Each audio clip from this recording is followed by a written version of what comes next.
morning. This is the Talking Cafe for the Mendip area on Wednesday, the 24th of February. I'm Bella Lapwood, the village agent that covers some of the Mendip patch. And today I'm joined by Debbie, who is from Somerset Independent Plus. So we're going to have a little bit of a chat about what Somerset Independent Plus can currently offer and what they would be offering in normal circumstances, how the referrals can be made to them, and if you need any support from Somerset Independence Plus, how we can go about getting that. So I'll hand you over to Debbie and she'll have a bit of a chat about what they're offering at the moment. And if you've got any comments, please feel free to put them in the comments box and we'll ask when she's finished. Thanks. Okay. So what I thought I would do is if I kind of give you a little bit of a rundown of who we are, and then kind of what we're offering and stuff like that. So Somerset Independent Plus, we work with a variety of partners. We often receive referrals to our service because people are concerned about some of the conditions that their clients and that are living in, whether it's disrepair, heating, things like that. So what we discovered is that we were getting quite a lot of referrals for people that were suffering from hoarding disorder. And realised that there was quite a huge gap in the market in the services, if so to speak, to support people with this. So that's why we kind of came away from offering like the benefit support, because we thought other people could pick that up, but actually we needed to focus really on the hoarding disorder. And it's given us a great opportunity to kind of explore more about that and how we can get other agencies and the family and other supporting agencies involved with that, as well as dispelling some of the myths and the stigma that surrounds it, because there's a lot of misunderstanding about hoarding disorder. So we work primarily with that at the moment. We're commissioned by Somerset County Council and the district councils, so we cover the whole of Somerset. So all of our time that we spend is free of charge to people. It's because it's commissioned, it doesn't cost, it's a free service. The only cost that there may be would be at the end, at the end process when we're looking at helping clear the properties completely.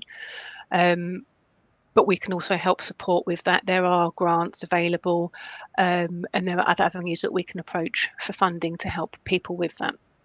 It's open to everyone, whatever the tenure, so whether it's a housing association, local authority, private owner, private rented, so it's open to everyone. It's a full service. We understand everyone is different. There are always circumstances into why people have got hoarding disorder, and their pathway to it, if you like. There's normally always a trigger.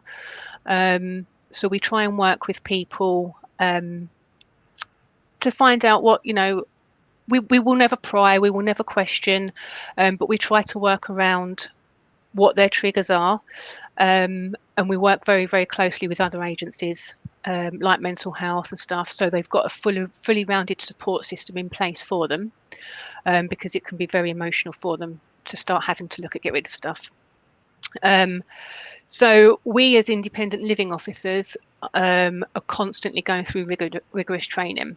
We've been very, very highly trained within hoarding disorder. We do like mental health capacity training. What else have we got in terms of training? I'm just trying to think. So we've HHSRS training, which is Housing Health and Safety Standard Regulations, regulation standards. Mental health, I think I've said that. So yeah, I mean, we're constantly being trained so that we've got enough knowledge to deal with this and support people properly. So we would look at mainly, if we go and visit someone, we would look at helping to address the risks and the hazards in the property, reducing the clutter. We would also look at any repairs that we'd need doing, because obviously sometimes when clutter is building up, it's very difficult to see what's underneath. So there could be issues like damp, maybe the heating's not working, so there could be leaks anywhere. So we look at supporting to help get those all fixed as well. We would look at, as well as the hoarding, we also do like decent homes. So again, I've mentioned like roof repairs, maybe heating, windows, things like that. We would look at helping to support someone to get the funding in place and help with suitable grants that are available. So we would help oversee the project work, all the paperwork and stuff like that with that. We also, as mentioned before, with the housing health and safety rating system, we would look at any hazardous categories around the property. So what would be a fire hazard? What would be a health risk? Is there something that's going to cause them to have a hospital admission? That kind of thing. So we would cover the whole safety element of that as well. We also do cover as well private works. We've got a team of technical officers. So if someone wanted to get an extension done, if they wanted to have their bathroom or kitchen done, that was outside of like a DFG, like a disabled facilities grant, they wanted to do it privately rather than have a spoke one that would, the OT would say design. They wanted to do it differently. We could also help do that. So we've got a team that's on hand to help with that as well. We work very closely with Lendology, which helps with like private funding. And I think I've covered everything. I'm not sure. Have you got any questions so far? We haven't at the Rambling. moment. That's fine. So in normal circumstances, are you still running the IAC centres? And at the moment, no. As far as I'm aware, I think they are. There's very, very limited service in terms of the IACs. I'm not quite sure what the process is of opening. I know at one point they were still having appointments at the end of last year, I believe. But I think obviously now with lockdown, that's kind of on hold again at the moment. Can you just, for the sake of somebody watching that might not know, explain what the IAC Centre is? Okay, so the IAC Independent Advice Centre. So we've got some OT assistants or OTs based there. So whereas before, if someone was having trouble mobilising around the property, they couldn't get in and out of their bath properly, in and out of bed, we're struggling with any kind of issues around the home and remaining independent, someone would come out and assess them in the home to see what adaptations or equipment they might need. Now we've got these two centres open, one in Shepton, one in Wellington. What makes it easier is if people can go to the centre, we've got centres set up as like a house. So we've got a bathroom, we've got a kitchen, we've got a sitting room, we've got a bedroom. So they can be assessed in these settings by the OTs to see what equipment and stuff they would need in the house. What makes it easier is because obviously there was only a certain amount of people that could go out and do visits, and it was very timely, and there was getting quite a backlog. So with these independent advice centres, for people to go there, they can fit a lot more people in, so the waiting lists really cut down. So it was quite beneficial that way, and people were getting seen quicker. So they're planning they would open back up again once we eventually get back to normality. As far as I know, yeah. Right. Okey-doke. If anybody has any questions, please feel free to stick them in the comments box, because we haven't got any questions as yet.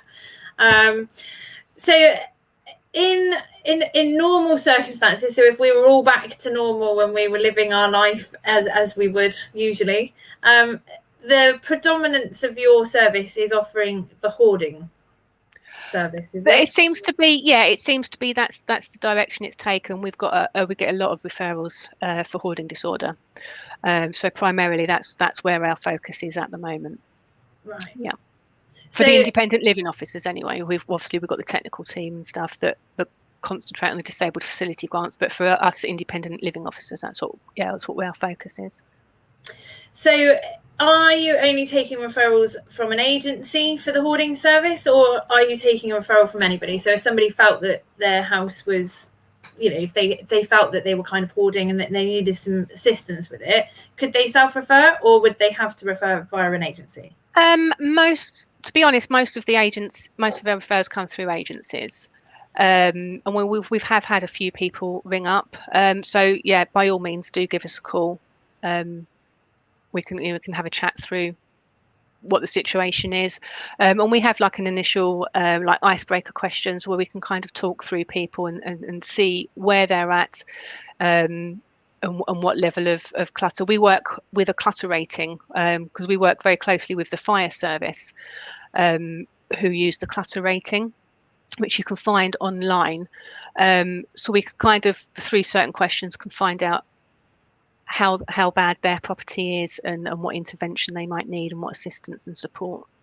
So we take it from there, yeah.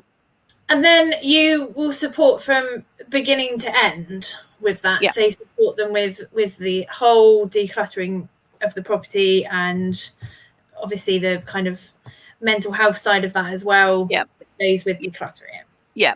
Yeah. So we link in. We do the majority. So yeah, we will start from beginning to end, and we take as long as it needs to take. We work completely at the client's pace. It's quite a complex issue to deal with, so it's never a quick fix. So yeah, we take it at the client's pace. However long it takes, we are there from start to finish. But we will pull in the relevant agencies that can help along the way. Okay, excellent. Well, we still don't have any comments, so I'm presuming that nobody has any questions.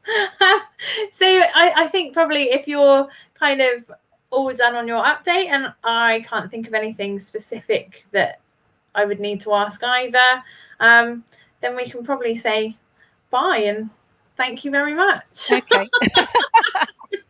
So we'll log out, and if anybody has any questions at a later date, please feel free to put them in the comments box, and we'll try and get them answered by someone from Somerset Independent Plus for you anyway. So we'll get them sent over. And yeah, I mean, for more info, I think Hannah was going to put the website up in the comments box, wasn't she? So I mean, we've got the website live, so you can go to the website, have a look, or give us a call.